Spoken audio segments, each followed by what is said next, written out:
This is UATV News in English. My name's Kari Odermann, and we're broadcasting from our studios in Kyiv. Let's have a look at this hour's top headlines.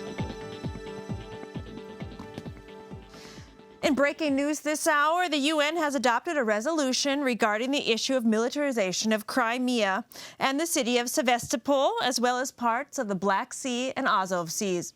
The resolution also expresses concerns for Russia's attempts to block movement through the Kerch Strait. We'll have more as the story develops. The Normandy format peace talks are underway as we speak in the French capital. Ukrainian President Volodymyr Zelensky has held bilateral meetings with French President Emmanuel Macron and German Chancellor Angela Merkel. The four-way meeting with the leaders of Ukraine, France, Germany, and Russia began, and journalists were soon told to leave the room as the meeting is closed door. The four-way dialogue is aimed at finding ways to bring about peace to eastern Ukraine. Following this meeting, President Zelensky will hold talks with Russian President Vladimir Putin. Find out more on the background of today's talks in our next report.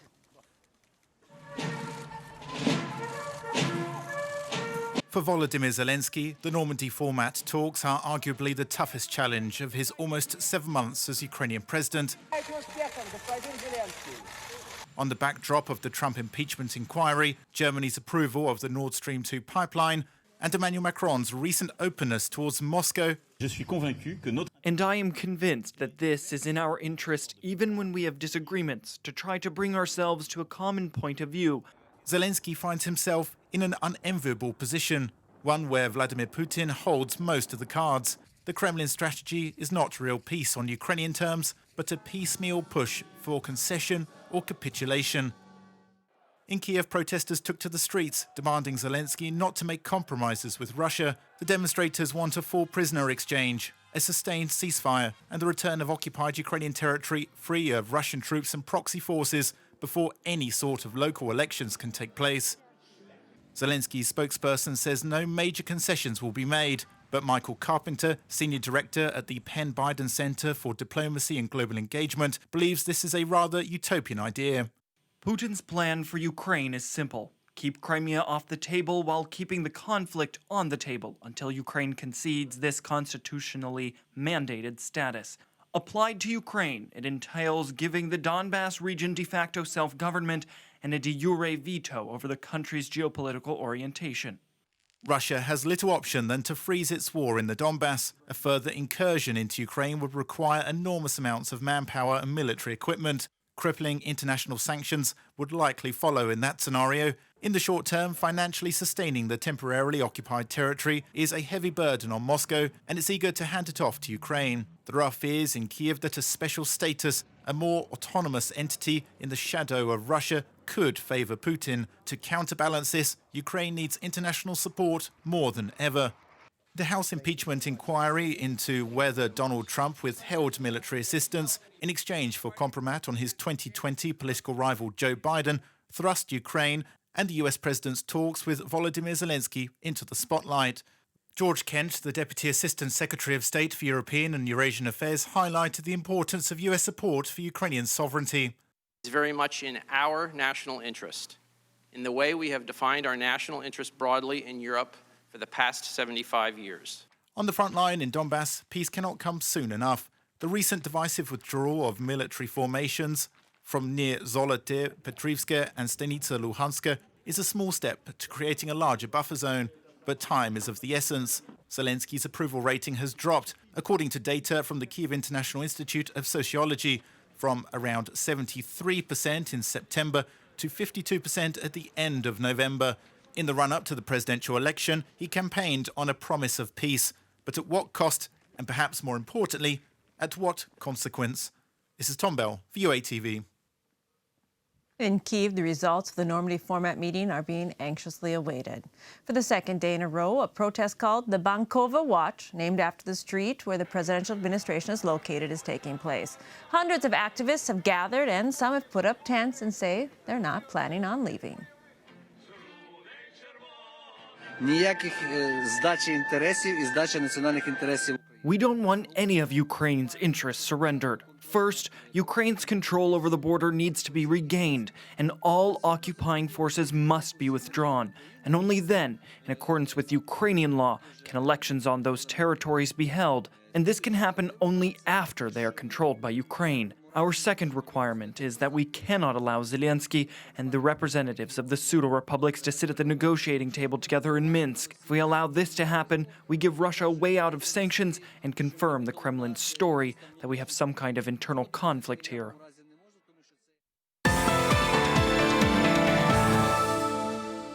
A military reenactment was held near Vinnytsia. Participants gathered to reconstruct the events of a battle between Ukrainian People's Republic and Russian communist and royalist forces that happened 100 years ago. Let's watch.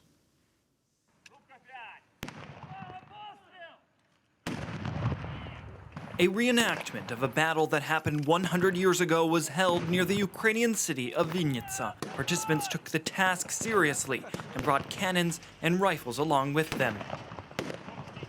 Сьогодні ми знаходимося в колишньому повітовому містечку Юзвен. Today we're at a town formerly known as Yuzvent to celebrate the start of the first Ukrainian People's Republic military campaign that started on these days 100 years ago. It began here on the territory of Vinnytsia region. The army of the Ukrainian People's Republic went on a lengthy raid, attacking both the Russian White Guard and the Reds from the rear. They defeated a lot of enemies and came back with a victory. Nearly 50 participants from all over Ukraine came to this reenactment. We are playing the part of the enemies. We are the Denikin army. For 5 months, the army of Ukrainian People's Republic was operating in the rear of the communists. They achieved their goals and retreated. Local residents were left impressed with the reenactment. They said that it looked so realistic and is even somewhat scary. Відчуття, звісно, неймовірне. I'm overwhelmed. It's scary, as if I went back in time, back to that age. It's very scary. Very interesting and realistic. It is fascinating to learn about this culture. Participants say that one of their main tasks was to revive Ukraine's history in order to remind people of the value of peace. Reported by Arina Kantonistova from the Vinnytsia region for UATV. From one reenactment to another, this time in Lviv, which kept doctors busy. An explosion at a factory had sent dozens of injured people to the emergency department, where physicians had to perform triage and stabilize the condition of those who were injured. Fortunately, as I said, this was just a training, with the explosion being staged. Let's see the details. The hospital is on full alert. This is part of a training exercise. According to the scenario, dozens of injured people are being brought in after an explosion at a nearby factory. Suddenly, the power goes out, and our doctors have to administer help in extreme conditions. At the same time, the hospital staff have to deal with distraught relatives of the injured. Patients with multiple injuries are arriving to the hospital. Some are unconscious, others in a state of shock. My arm hurts a lot. Please help me. Christina was portraying an injured person who had shattered her radius bone and had their ring finger cut off. In real life, she is studying to become a doctor. She decided to take part in this training simulation to see how her colleagues deal with such situations and to learn more. My state was unstable because first I was conscious and talked to the doctors, but then I lost consciousness and my condition became worse. It was an interesting experience. The training is similar to a U.S. training course titled Advanced Trauma Life Support. Doctors have to know how to act and how to organize workflow in unexpected situations. Patients in critical condition are sent to the red zone where a trauma team is working. Patients in a more stable condition are sent to the yellow zone where their primary vital signs are being monitored. At the same time, the green zone is for those who can move around by themselves. The course lasts for 6 days, and 70% of it is dedicated to sharpening practical skills. Serhiy has been a surgeon for 11 years. He says based on his experience in extreme situations, every minute counts. Such situations happen in life, of course. Achieving a high level of organization is hard. You really have to train all the time. Instructors from the civic organization Defense of Patriots were one of the founders of this training course in 2015. Це перш за все командна робота. First of all, this is well-executed teamwork, and saving people is the top priority. In such situations, they are not treating people, but saving lives. This exercise has been held at least 25 times in various parts of Ukraine since its creation 5 years ago. Instructors have trained more than 1,000 doctors. The training itself is free. Reported by Yulia Bil for UATV. This little guy is an endangered African spurred tortoise, and he's one of the many that have appeared at the Kyiv Eco Park. A batch of 60 eggs was put in an incubator back in July, and the first 6 hatchlings appeared just 1 month ago. This species is one of the largest on the planet. Learn more about them in our next report. Here, look at it. It's already a month old. It's a real spurred tortoise. Its spurs have already started to appear. They use spurs to dig holes. And here is its tail. Svetlana Vishnevets calls herself the head of a tortoise kindergarten. It's located at the Kharkiv Eco Park. Her group consists of 6 hatchlings. All of them have passports, where their height, weight, and special features are stated. African spurred tortoises are born weighing just 26 grams and can grow up to 140 kilograms.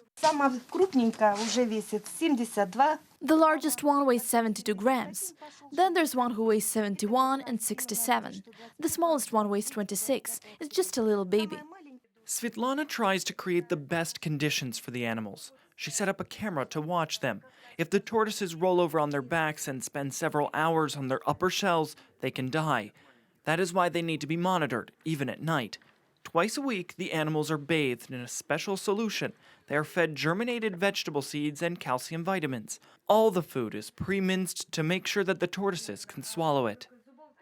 We cut it until it's fine. While they are this small, it definitely needs to be cut very finely. This is the second time in Ukraine that this species has been bred in captivity. The first offspring of the African spurred tortoises will turn 1 year old at the end of December. I am holding a unique tortoise, which will grow up to be up to 140 kilograms in the future. At this time, we are the only people in Ukraine to successfully breed African spurred tortoises. At the moment, the Kharkiv Eco Park is home to 22 African spurred tortoises. The largest one is Gabby, who weighs 140 kilograms. A new clutch of eggs is already lying in the incubator. More hatchlings of this endangered species are expected to hatch next year. Reported by Natalia Bilokudria from Kharkiv for UATV. That's all we have for you this hour. For more information on the UN resolution and the Normandy format talks happening in Paris, you can always check out our official website, uatv.ua. You can keep us with you all the time, though, in the palm of your hand. Look for us on social media, Facebook, YouTube, Twitter. We're there. We're easy to find. Simply search UATV English. I'm easy to find, too. I'll be back in 2 hours' time with more news from Ukraine, Europe, and the rest of the world. My name's Kari Odermann. Thanks for sharing your time with us.